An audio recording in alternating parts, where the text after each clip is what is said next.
J'ai beaucoup de choses qui me viennent. C'est vrai que à la fois c'est toujours étrange parce qu'à la fois je me dis toujours que c'est un objet qui est assez simple et à chaque fois il me renvoie quand même beaucoup d'éléments qui ont tous cette information, ce lien bien sûr qui est Internet. Le titre s'appelle Internet est éternel et ça c'est assez important parce que ça joue vraiment sur cette question d'éternité. En fait, ça pose la question de est-ce qu'Internet est éternel? Est-ce que ça pose la question donc de est-ce qu'en tant que spectateur, voilà, on voit cet objet, est-ce qu'on peut se poser la question, est-ce qu'on peut se dire ah oui, aujourd'hui on est rentré dans l'ère d'Internet, est-ce qu'on serait capable d'en sortir? Est-ce qu'il y aurait cette idée-là? Et est-ce que là il n'y a pas une évolution, une sorte de changement dans la société? Donc il y a vraiment cette chose-là. Et puis l'éternel, ça touche aussi à la notion de croyance. Et ça m'intéresse beaucoup, cette notion de croyance en Internet. Et c'est une œuvre qui est en deux temps.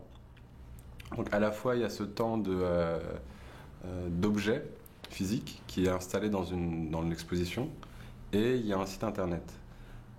Donc les deux choses communiquent directement, sachant que l'objet qui est installé dans l'exposition est un serveur. Donc c'est la récupération de ces sons qui sont sur Internet et que les gens peuvent venir déposer sur le site Internet. Ce serveur-là, c'est un objet qui, à la fois donc, est l'essence d'Internet. Ça veut dire qu'il y en a des objets comme ça, il y en a un peu partout dans le monde, et c'est ce qui forme Internet, c'est ce qui forme toute cette globalité d'Internet, parce qu'ils sont tous reliés entre eux.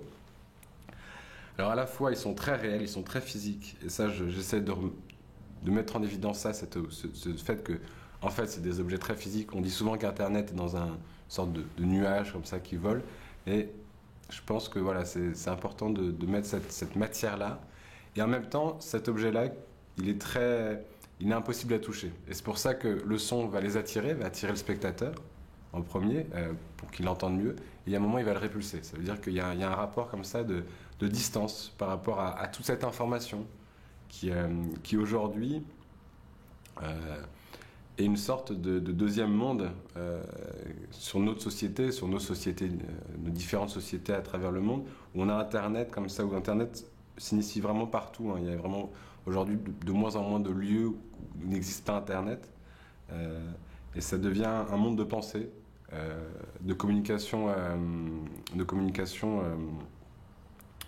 de conscient collectif.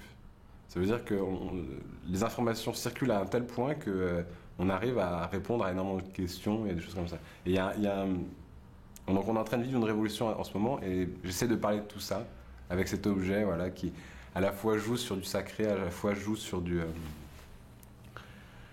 questions plus politique ou même voilà, c'est une première lecture de mon projet.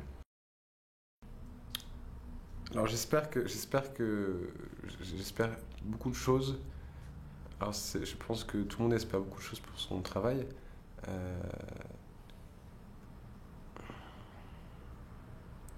Je suis pas dans le domaine du grand public. Ça veut dire que si une personne sur 10 comprend mon travail, je suis très content.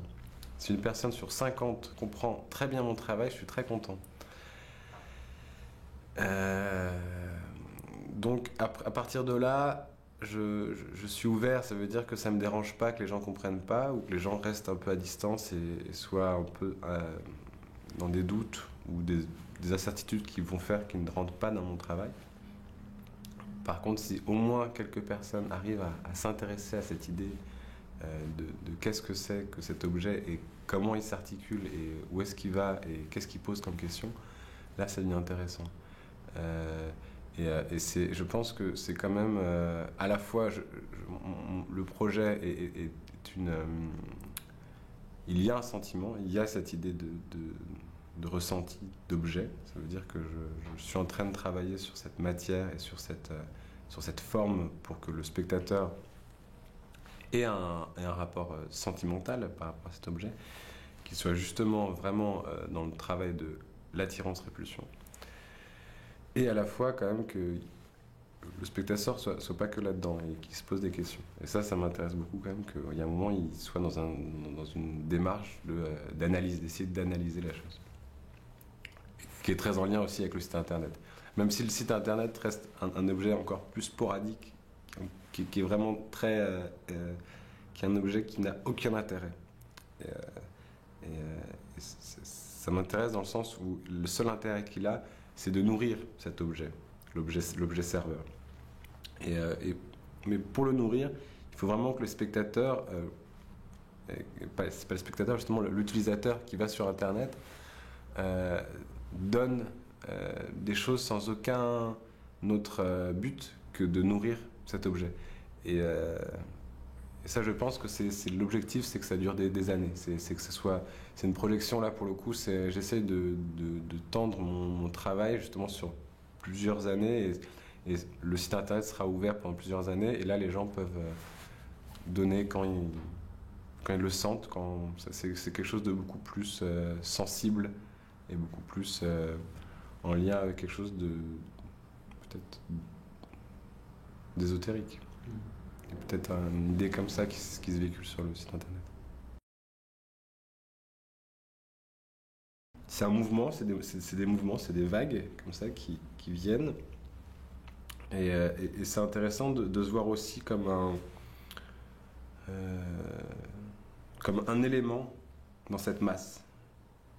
On est toujours des éléments, c'est-à-dire que je suis un élément dans une masse de création. Et comment on se situe par rapport à cette masse de création. C'est-à-dire que tout le monde crée des choses, et comment on se situe dans cette masse. Et essayer de communiquer cet ensemble-là et de le faire avancer. Et ça, c'est très politique, parce que c'est aussi, il y a un moment où on va créer quelque chose et on va se dire, je veux que ça existe, mais pour que cet objet existe, il faut qu'un ensemble existe. Il faut qu'un ensemble existe et avance. Et c'est vraiment, c'est assez étrange, parce que c'est très en lien avec la société, c'est très en lien avec une masse. Même si on sait que l'art a une notion très élitiste, élite dans le sens, c'est une information, c'est des univers fermés, c'est des univers qui sont fermés dans le sens où c'est pas du grand public, parce que il faut prendre le temps de rentrer dans ces univers-là. Mais ces univers-là ont des liens entre les uns avec les autres, donc on peut pas. Heureusement, c'est pas complètement élitiste. Ça se diffuse partout avec le temps.